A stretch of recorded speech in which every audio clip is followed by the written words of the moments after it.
Anarchy, the go-to political system of angsty teenagers and maladjusted adults.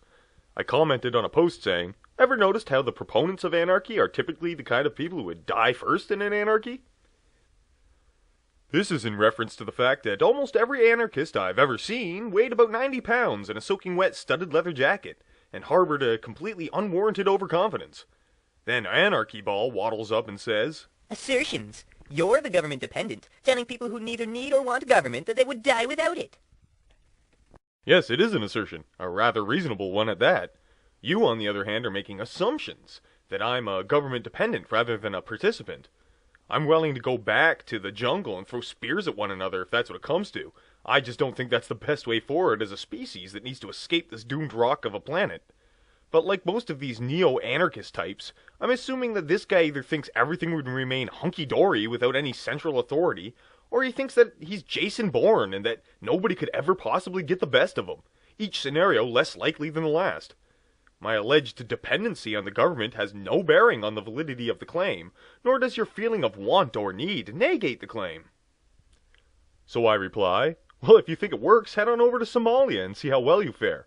Somalia being a notorious pirate-ridden shithole of a place that's as close to a large-scale anarchy as you're bound to find. It has some things going for it, but that's only because it has some level of government. Some might cite the CNT, but it was really just a poorly managed nameless state, and arose by any other name. Then suddenly a good Samaritan jumps in and says, We don't deny that we're government dependent. You are too, you just don't realize it. It's a fine point to add, but my main point isn't that we're all dependent on the government, even though they do add stability. It's that the government and states are an inevitability when forming a civil society. Then some wannabe anarchist fanboy jumps in and says, Pretty sure my guns and productivity would say otherwise, but you're no champion of logic, I see. Wow, clearly this man is very productive. He didn't even waste time spelling I and C as actual words instead of letters. That's how you know you're dealing with an intellectual heavyweight, when they spell words with single letters and numbers. Motherfucker wasn't even near 140 characters. I respond, sure, Rambo, I'm sure you have enough guns to single-handedly take on hordes of roving banditos. Then Wannabe pipes up with, I don't recall saying anything about single-handedly. Too much presumption for a small brain. Oh, you naive fool. If you knew anything about debate, you'd know that what I'm doing is leading you right now. I already know what you're going to say, I just need you to say it so that we can move the debate forward. So now that I've got this idiot to admit that he can't do it by himself, I say, well then, are you suggesting you'd form a coalition with others, i.e. government? Then the wannabe replies, Just like a brain-dead status to think a coalition, voluntary association, equals government. Funny he'd call me brain-dead when he's clearly brainwashed. He's buried himself in a bullshit revision of definitions, and he can't comprehend that a coalition with group decision-making is the fundamental basis of a democratic government. It's simply a matter of scale. At some point in your voluntary association, a dispute will arise, and that's when your anarchy fantasy starts to unravel. To deny that it is semantics. Your coalition versus my raiders is just two micronations at war. Anarchyball then jumps back in and says, So instead of getting off my ass and protecting myself, I'll trust the biggest gang the world has ever seen to protect me. To which I replied, if you think you can protect yourself, you're delusional. Everyone's life expectancy would drop. Because he truly is a fool if he doesn't understand the scope of it all. In a real anarchy, we'd be all off our asses fighting life and death battles constantly. Not just with each other, but with overwhelming calamities and plagues that no private enterprise would help you with. And secondly, I myself have often referred to the federal government as a gang in hyperbolic jest, but I acknowledge that we elect these people. This gang represents us, and we control their vocation. What most anarchists want to do is trade the tyranny of the majority with the tyranny of the state of nature, whilst believing they will somehow be exempt. I can protect myself against the roving band of constant thieves called government, right? There isn't enough eye-rolling in the fucking universe for this comment. He thinks he's currently in some sort of fictional conflict with the government, as if they even acknowledge him. If they wanted to get him or rob him, there's literally nothing he could do to protect himself short of taking asylum under another opposing government. And these anarchists engage in such high level of hyperbole. They'll take something like the taxman asking you to pay your fair share for services rendered, and make it out to be a complete ransacking with a gun to your head. You know, when you don't pay for services rendered, that's stealing, right? I don't agree with the American system of jailing people for tax evasion, nor do I believe they manage your money properly, but whether or not you realize it, you do benefit from these services, even if you don't personally utilize them. I said, no, you can't. Ask Al Capone. Anarchyball then says, Al depended on bigger gangs' prohibition to make profit. Smaller gangs, narrower profit margin, less violence. This is a hallmark of anarchists, especially Ancaps. They'll use some fuzzy logic that sounds good on the surface, but doesn't hold up to any scrutiny. They'll try to tie the profit motive to violence, which ignores a lot of real-world factors that precipitate violence, such as the fact that some of the oldest-running conflicts weren't prefaced by financial profit, but rather by interpersonal or ideological disputes. Mobsters like Al Capone may have been focused on business, but there are plenty of factions out there that kill each other purely out of a tribalist tradition. And I doubt very much that having more gangs with conflicting interests and no central authority figure would somehow result in less violence.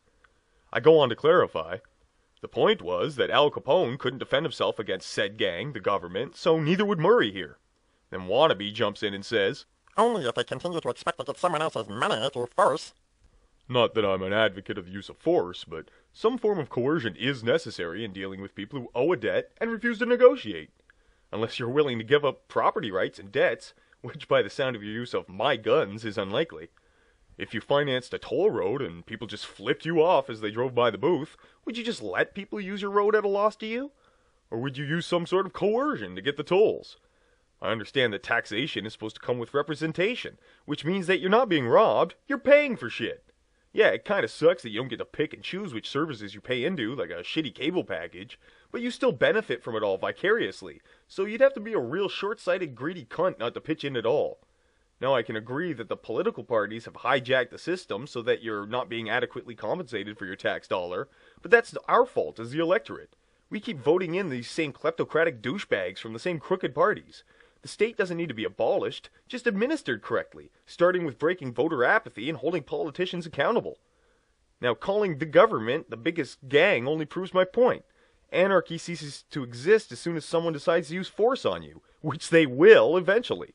Anarchyball replies, It proves nothing, actually. Gangs are not necessary to societal function. Well, there's two things wrong with that. First off, the existence of something is not dependent upon its necessity. It's circular. It's like how we only need warriors in the world because there are other warriors that exist. Secondly, it is necessary to societal function. If you're of the mindset that would lump a democratically elected representative body in with a common gang, as long as people's choices affect other people, a governing body is sort of necessary, unless you concede to a world of constant conflict and survivalism. Gangs are inevitable, and no civility or rights are possible without enforcement, which is a form of governance. No voting in an anarchy, and by that I mean there's no voting in a real anarchy. What most self-proclaimed anarchists really want is extreme libertarianism. He wants to keep all the individual parts of a state, but then declare that it's not a state. It's both a state and not a state in superposition, like Schrodinger's state, if you will. They may be inevitable, but your choice to let them rule you isn't. Well, I disagree, bud. If I box in your options, did you really have a choice? And where are you going to live that there isn't a government or someone you'll need to compromise with? The ocean? You going to go live under the fucking sea? Because otherwise your choices are pretty limited. And they don't rule over you. Technically, we rule them. Our so-called leaders are actually public servants that convey our will into law. So what you really have a problem with is the will of the people. And if the will of the people isn't being conveyed, it's because we failed to exercise their authority over the politicians. Our apathy is why politicians are able to form these stupid Democratic and Republican gangs within the government. We could destroy them in an instant if the public was as competent as anarchists think. Your problem isn't with a hierarchy of a ruling class. It's with the fact that the system isn't perfect enough for you, and no system ever likely will be. It's the fact you have to compromise with the people around you and pay your fair share that really grinds your gears. Because these leaders you despise are just the mouthpieces of the people around you. And it's simple game theory that if everyone just pursues their own goals with no consideration or regulation, the situation gets harder for everyone across the board. Now, I don't know his specific set of beliefs, so I can't attack it directly, although he seems to be Ancap, judging by his avatar, but I've heard enough anarchist theory to poke holes in the very notion. Anarchy itself is an alluring idea, but it's also a fanciful one. It's not even truly possible, save for individualist anarcho-primitivism, which I consider to be the only real and achievable anarchy. Knowing anything about psychology or human nature itself, it's apparent that even in a room full of independent, free thinkers, a single person, or a few, will end up being the ubermensch that the rest gravitate towards obliviously. Hierarchies spawn organically, even if they aren't acknowledged legally. And the state, if managed correctly, is just the application of the collective will of the people. Taxation, as I've already alluded to, is the payment for services.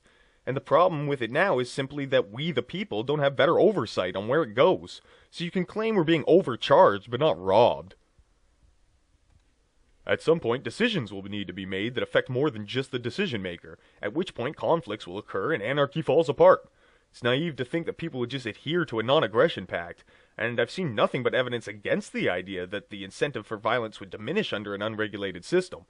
When you factor in things like desperation and hunger and hatred, you can't predict what kind of crazy shit people will do in spite of the incentives not to. People are gamblers. Rather than spend months growing a crop, they'll risk their lives stealing yours. Capitalists would struggle in such an unstable environment. Nobody has rights unless there's some kind of enforcement, so either vigilantism prevails or this coalition of individuals must appoint someone to resolve conflicts, which monopolizes the legitimate use of force. At this point, you now have a governing body and law enforcement. Congratulations, you've got all the trappings of a state. Eventually, your community will come into contact with other communities, and so on. Once enough communities need to make decisions, they will send representatives of each community to go meet and voice their concerns, because you can't fit 390 million people into one room. Sounds familiar yet? You made a Congress. On the other hand, perhaps a bigger gang just roams the country, gaining in size until it has enough power to force you to comply, or die fighting. Now you're in a dictatorship. There's no way to keep one of these two scenarios from happening unless you lobotomize all of humanity, and they all decide to just farm and trade until the end of time. And the idea that every individual will suddenly become equally functioning independent free thinkers that decide to adopt mutualism and reject leaders is absurd. As a species, we've barely finished climbing out of the primordial jungles.